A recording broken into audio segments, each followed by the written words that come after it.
Security is still an issue in the country, but we're excited that the Kuriga children have been released. But let's not forget, we still have the women in Borno as well as others in Sokoto and parts that have not been reported.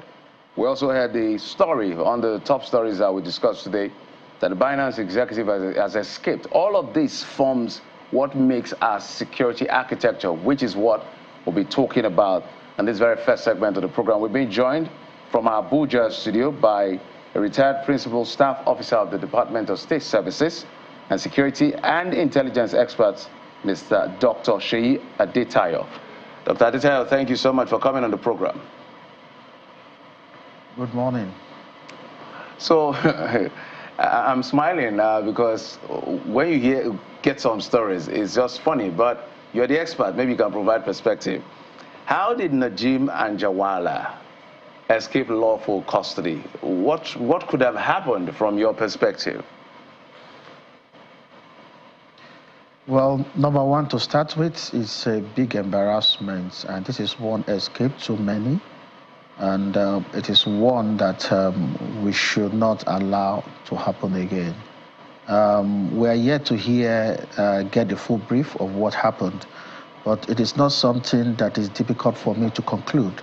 Knowing fully well that Binance is a very rich organization, and it should be about the richest in the world, not minding, Jeff Bezos or, all the Forbes list, because these are an organization that, the world find it difficult to even track what they are earning, and they are having issues across the globe. So I can comfortably say that this should be the biggest organization in terms of what they rake in. Nigeria alone, $25 billion just in 1 year. So you can imagine, I don't think Amazon has been able to make 1% of that in Nigeria. So it is very easy for such an organization to sponsor an extraction operation. To me, I feel that this is purely an extraction operation, carefully planned and sponsored, using intelligence asset domiciled in Nigeria, probably operated by a contract organization or probably a foreign government intelligence assets to remove the guy. Some of the information available clearly shows that this guy wouldn't have found it so easy to get a passport and also be able to move through our airport without being detected. In fact, I have it in authority that he actually bought the ticket that he flew with right there at the Nnamdi Azikiwe International Airport. On that same day, the ticket was bought. And for him to have been able to make such smooth movement, somebody must have planned it. Some group of people will have, worked out the details to ensure that the guy will easily pass through Nnamdi Azikiwe International Airport using the same name undetected, which means that they must have checked that he was not on watch list. They must have checked with the immigration to ensure that that passport will fly through, that the immigration have not watch listed him. They must have also be sure that with the current status of his passport, the airline that will be easier for him to use out of Nigeria, which is Middle East. And there's something about Middle East airline. Based on my experience, a lot of things used to go through that airline, because Middle East airline is, I think it's a Lebanese airline, because majority of the Lebanese used to fly through that airline. And there are a lot of things that goes on in the airport that, you can just imagine using that airline. So for the choice of the airline, the choice of going through the airport and not through other means, and the way at which he was able to move out of from the mosque easily, a vehicle probably waiting to pick him up. This is a well-planned extraction operation, and a company like Binance is the least that they can actually sponsor and get it off. So this is a very big embarrassment to us as a nation. Now, from your analysis, it sounds too well coordinated, But in addition to that, if you consider the weight of the charges against him, he's been investigated for terrorism, financing, money laundering, tax evasion, which is the latest. Why do you think he was not placed on the watch list, considering the weight of these allegations? Is it a slip on the part of the investigating authorities, or is it this collusion theory that you have put forward? Is it the result of this collusion theory?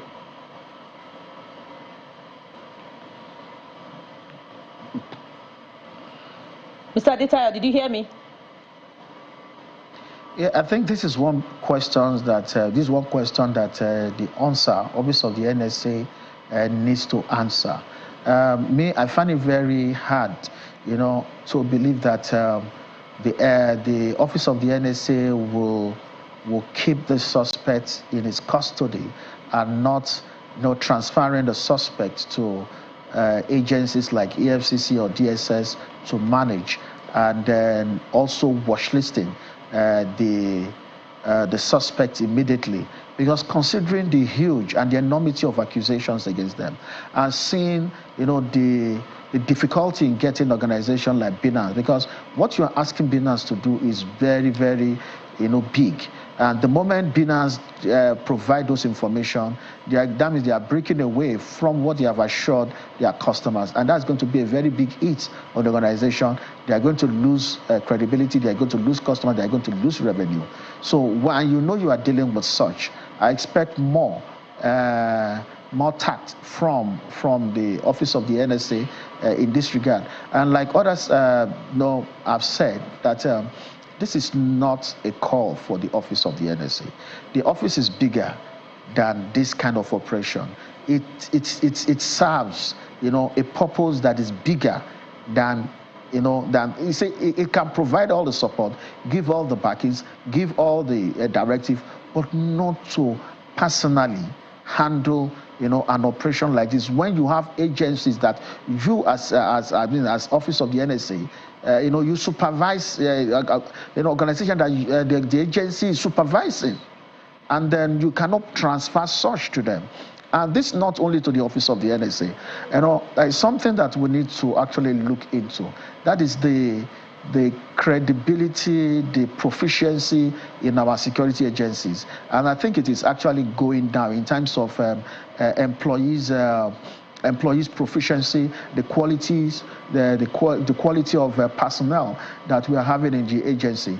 I personally believe that even though Nadeem has not been watchlisted, it is expected that officers that are at the airport should be conversant with what is going on in the country to have been able to pick that name.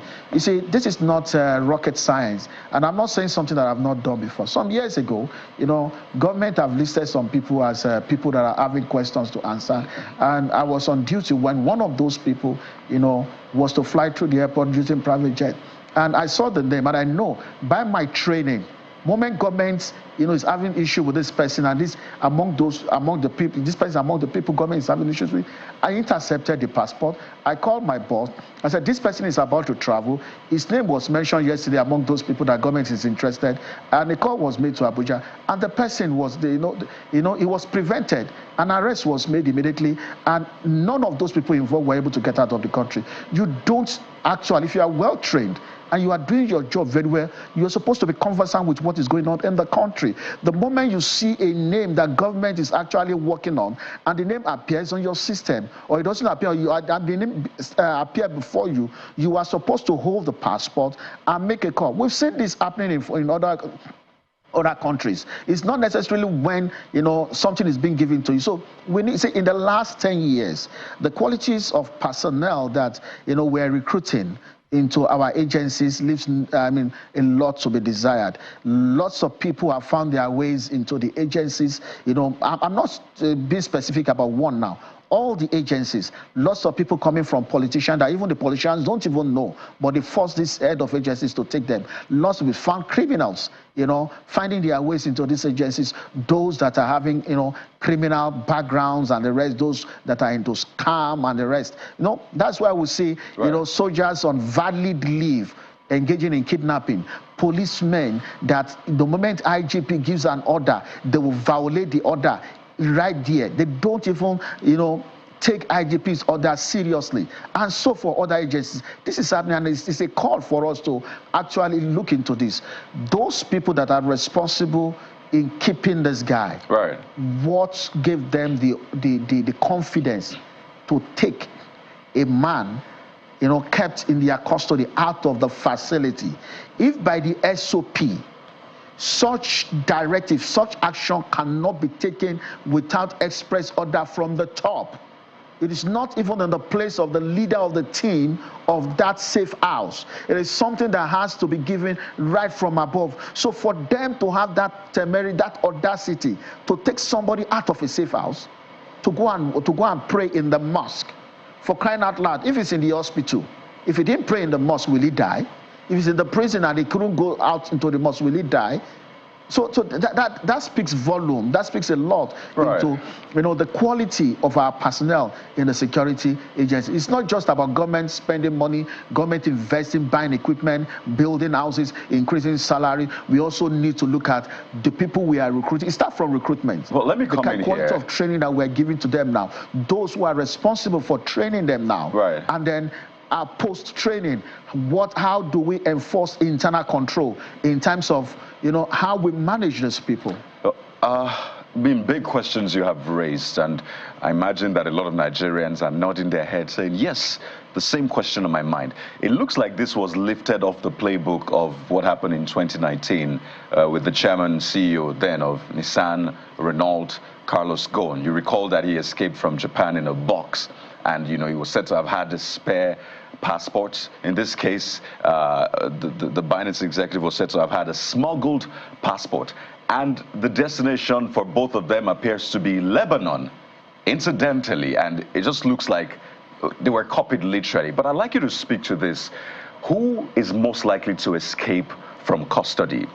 Is it an innocent man, a guilty man, or who?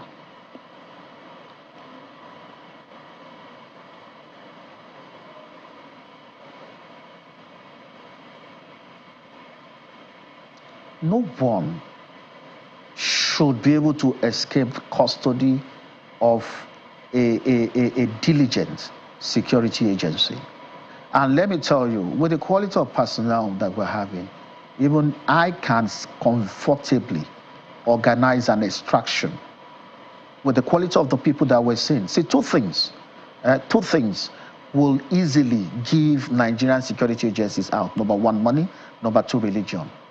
You can easily exploit their greed for money, and you can also exploit their religious tendency, I don't know what to call it, for religion. You see, and those two played. And I can tell you how easily this could have been done. It's not about telling them, oh, I want to give you money to help this man get out. All I need to do is to tell them, you know what, I'm going to arrange, or I'm giving you this money to ensure that you help me to take good care of this man. We don't want him to be badly treated. Just make sure that he's fairly treated. And that looks so harmless.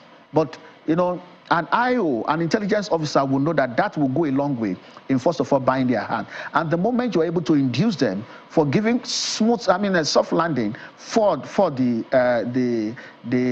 inmate or the suspect, then from there you can now start be able to control them. From there, I can easily tell them and say, you know what, please, this suspect has a covenant, with God. Every year there's a special prayer he needs to. Please, moment you have been able to induce them the first time, they will listen to you. You are in control. And I can easily say that must have been the way, they were able to convince these guys and get them to take him to the mosque, unknown to them that there is an extraction arrangement already in place to take the guy out of the mosque. Well, Dr. Aditayo, move the guy my out question of the specifically, country. And government didn't even reach out to the airport until 1 hour after the aircraft left Nigeria.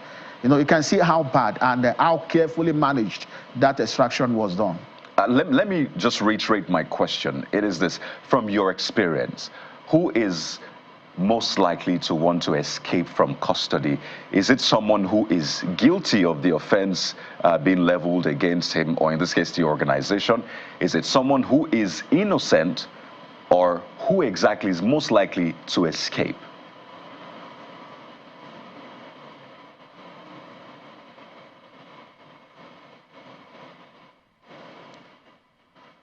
Oh, sorry, I actually didn't get the question correctly. Yeah, it is what will make you to want to escape is if you have one, you have something to hide. Either you are guilty, you have something to hide, or perhaps you are under a condition that you know that you cannot meet up with the demands of placed before you. Then you want to actually escape custody so that you can have your life back. Okay, is there an angle to, some people may say, escaping custody could also be, it's not sure of getting the right kind of justice. We have to look at all sides.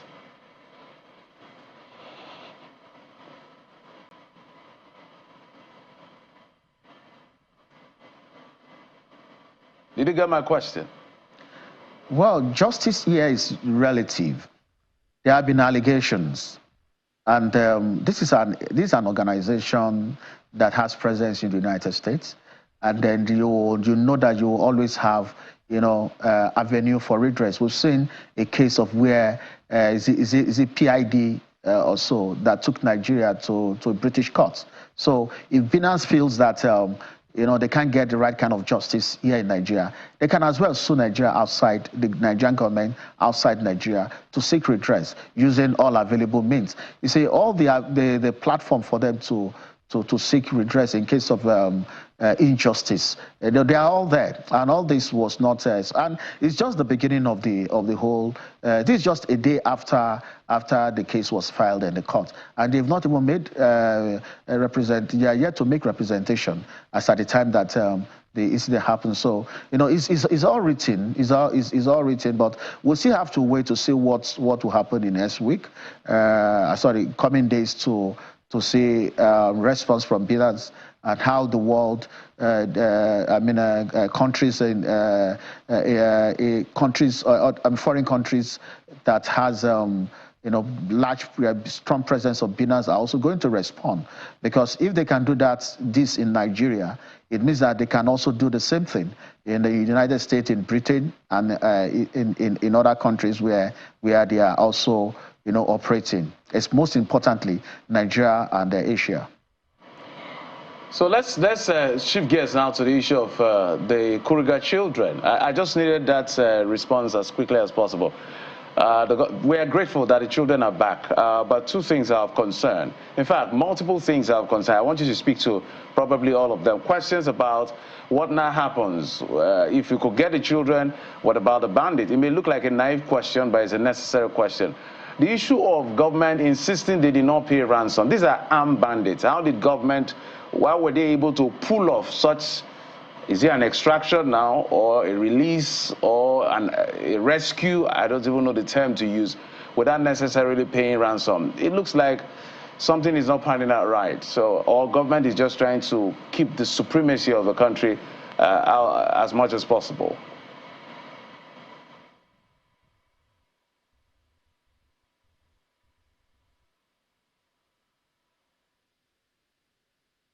Well, I think I'm going to start from the Mr. President. Mr. President's position that his government is not going to pay ransom, which I feel that it is the right step. It's about establishing the tone, and the tone to be abided by all levels of government, in ensuring that we all have alliance or common understanding as to how issues like this will be addressed. However, whatever must have happened in this Kuriga, release of the girls, which is a good development. However, the questions around whether ransom was paid or not, still leaves so much to be explained. Ordinarily, one will expect that, it is not possible for all the children to be released unharmed. No pictures of militant being killed, weapon, their camp decimated, and before these girls were released, then definitely this speaks volume, and it shows that a lot of back channel engagement was involved. The back channel engagement was money involved is another question. Was other form of negotiations involved? But honestly speaking, with what I've seen, with government even having enough time to sew clothes for the mission, government was actually expecting their return, and that's the reason why they could actually must have been able to get those clothes ready. So there must have been some level of back channel engagement around the release of these girls, and it is not something new. But I know that very soon, in no distant future, we'll get to hear more about what actually transpired behind the scene, and this will also speak volume to, you know, the background to the kidnapping. Who these people? Who are they really? Are they the traditional bandits, or these are bandits that came about as a result of the last election, or some, you know, unfulfilled promises, like the cases that we've had in the past in Zamfara and the rest, that decide to use this kidnapping to negotiate or renegotiate, you know, earlier agreements. It could be, it could not, but one thing is obvious: there must have been a back channel, you know, engagement behind the release of these girls. Maybe money was paid, maybe no money, ransom was paid, but there must have been. This is not as a result of military kinetic operation at all. This does not, I stand to be corrected. This will not involve, you know, harmed, you know, engagement with the bandits to secure the release of these numbers, you know, of school children without anyone left behind, without casualty. Speaking of which, if there had been evidence to show that there was kinetic operation involved resulting in the arrest of bandits or in the destruction of their enclaves, I imagine that the armed forces would be only too willing to beat its chest and show off its activity in that regard, but there is none. But not long after the announcement of the release of these children, and we have in fact seen them and we're grateful, the federal government is also saying that Sheikh Gumi is being invited by security operatives, because if he says something that borders on national security, then he should be invited to answer questions in that regard.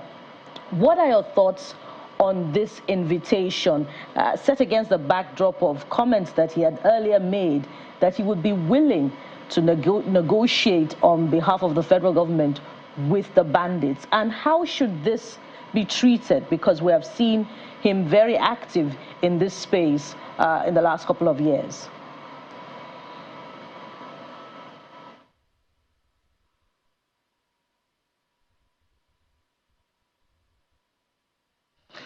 Yeah, we need to understand the fact that Nigeria is a sovereign nation, and the nation has placed powers in the hands of the president.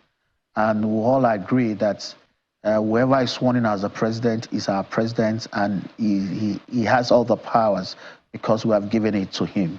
And we also have responsibility to ensure that we do not allow anyone to actually usurp or try to, you know, subvert that power and that responsibility. And we've allowed too much and too many, you know, activities and actions from individuals over the years.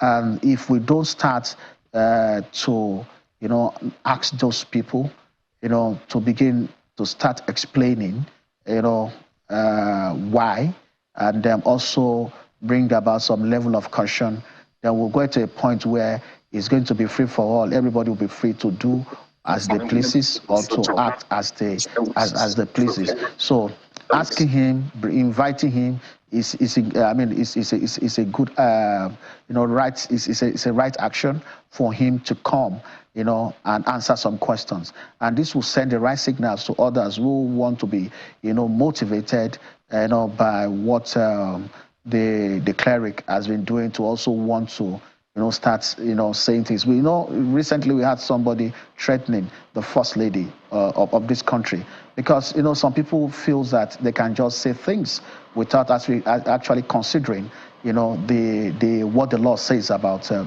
know, such actions. It's not probably whether he has been found guilty, but it's just to show, to me, I feel that that will send the right signals that come. If you say things, you will be asked to come and explain. And if your explanation is not good enough, then government will take the right kind of action. Nobody is above the law. The rule of law must prevail. And because we have laws, and if we don't ensure that the rule of law prevails, then we are giving room for, the destruction of law and order. Right. And when law and order is no longer, active and valid, then we have no country. But just a quick one, sir, before we take this one. Sir, you said earlier that we've allowed too much from individuals over the years. Speaking of which, do you see it as a significant departure in the treatment of the activities and comments of this individual from the last administration? Very briefly.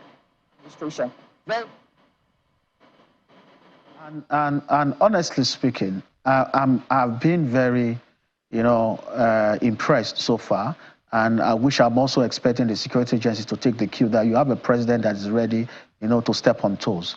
And this is a right action to be taken, and which is a complete departure from the way some individuals has been treated in the past. So the more of this that we see from this government, the right kind of results that we'll begin to see going forward. If we have something important, we should understand what can be said in the public and what cannot be said in the public. Especially when you have, the avenue to reach those in government to be able to share those information, rather than going right there in the public space and start beginning to give. Even if you want to negotiate on behalf of the government, it's not something that is expected of one to say in the public. You can engage governments in the private and show them why you feel that you have the avenue to do it. And government can engage you. And all these things can be done using back channel. That's the essence of back channel. And this will be done without even the people knowing that you are actually involved. But the moment you put yourself at the forefront of it, you are trying to create an alternative, solution outside what government is providing, more or less like presenting yourself like another, savior or messiah to the people. And that is you rivaling the government of the day, or the government that has the power to rule. Just as we wind down, and this is even tied to security, it's breaking news just in.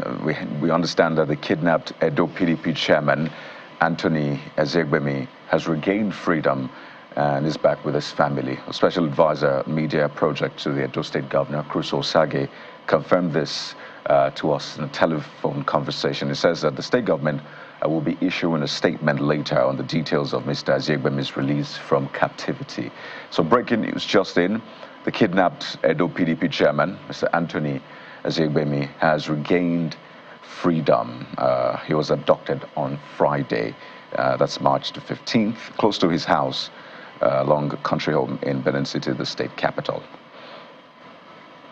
We'll bring you more details on that breaking news. But as we wind down, again, this is the reality, and it's not just in the northern part of the country. You have that now in the south, and in other regions. But our final question to you will be, is there enough deterrent to ensure that there is no repeat of such, either it's in the north, in the south, wherever? And this is what I mean. The bandits, on the one hand, were able to move from Kaduna to Zamfara State. That's dozens and scores of kilometers, and it looked like they were undeterred. There was no sort of opposition in the way. On the other hand, there's been no arrests, at least as we can see. So do you think that this will be the last of it? Is there enough deterrent for another one?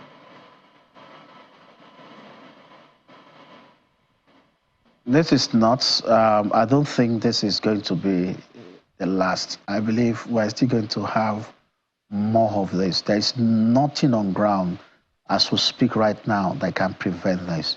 You cannot wall all the schools. Even walling the schools will not prevent armed group like that from breaking their way in and taking school children. There are schools in the villages, in communities close to the forest. You can't close all those schools because you don't want children to be kidnapped. And going back to what I've said before, we have made criminality to be lucrative in Nigeria. nobody is being punished for what. And we need to look at our criminal justice system. There are three components of it: law enforcement, the prosecution, which is the court, and the prison. You see, we've done so much on law enforcement. We'll still continue to do. Prisons a little bit, but our court system is neither dead nor living. You know, our court system is not breathing, and it's still not dead at the same time. We need to actually look into the situations where people are being arrested with guns for kidnapping, and in the last 3 years, those who have been arrested in the last 3 years, we have not carried out one successful prosecution of single one. I stand to be challenged. Show me one case of a kidnapping since the last 3 years that they have taken to court and they have successfully prosecuted. When we don't show people that our laws are there and there is rule of law in Nigeria, if you commit an offense, you answer for it. And this should start with our governors. I expect the president to declare state of emergency on insecurity in Nigeria, on security in Nigeria. One, mandate all state governors to sign execution order of all convicted criminals, those who have been convicted and condemned criminals, in their custody. This will go a long way. It will shake the fabrics of our prisons. It will send shockwaves around the whole country. Those who are sponsoring these criminals, they will become afraid. They should do that. If people are elected as governors, they should be executive enough, to do that part of their function. Sign the execution order. Let our prisons be free. Let those who are yet to be convicted, to be condemned, know that when they are condemned this time, they are going to die. So this will prevent them from sponsoring criminality right from the prisons, as we see. Even the prison warders will also be afraid. Those outside that are being, motivated by criminals that are, entering the prison and coming out, especially those who the police are even afraid to even arrest again, because they have arrested them several times. They've gone into the prison, they've come outside, and they have gone ahead to go and kill police officers, that have been arresting them. All these things needs to change until we begin to make people to know that we are not only having those laws for having sake, we mean. And one of those things I've said on this channel is that government, under this emergency rule, should make the National Assembly to make a law that will set up a special court that would try and prosecute 2 levels within 6 months. All those that have been arrested or accused of aiding kidnapping, of aiding banditry, or of aiding, terrorism, in Nigeria. And I can assure you, not only will our prisons be free, these activities will go down within 1 year. People will be afraid to even aid kidnappers, to even give food to them. Dr. Adeta, if I may, including those who help them to feed those that have been kidnapped, those who help them to transport those that have been kidnapped, everyone in that value chain, if they are made to face what our law says, and these people are prosecuted within 6 months, and they face, the full wrath of the law, in the presence of the whole nation, watching the way the execution orders are being signed and being executed, I am telling you, this crime will go down. Look at those those people that have been arrested. All right, Dr. Adeta, you can see that they are between age 17 and 21. These are young children that are being motivated by 2 things. Like I said before, greed for money, and then their desire for religion. They are using religion and money. Dr. Adeta, if I may butt in, Dr. Adeta, they were lured into it, believing in the name of religion and in the name of money. But when they see that these things, the law will take its course within a very short period, I am telling you, a lot of them, will lose motivation. All right, Dr. Adeta, great point you made there. Thank you so much for your insights on this particular issue. And I'm sure the authorities and everyone is listening. Retired Principal Staff Officer of the Department of State Services and Security and Intelligence Expert, Dr. Seyi Adetayo. Thank you so much for coming on the program. Thank you so much for coming on the program. Thank you so much for coming on the program. Absolutely. Well, we'll shift gears now from Nigeria to other issues. Well, this time we're touching base with our West African neighbors, but that will be when we come back after this break. We'll be touching base with Dakar, Senegal. That very, political neophyte, as they call him, is now going to lead one of the big nations on the West African sub-region. We'll talk about that, touch base with our correspondent and an expert. Join us again.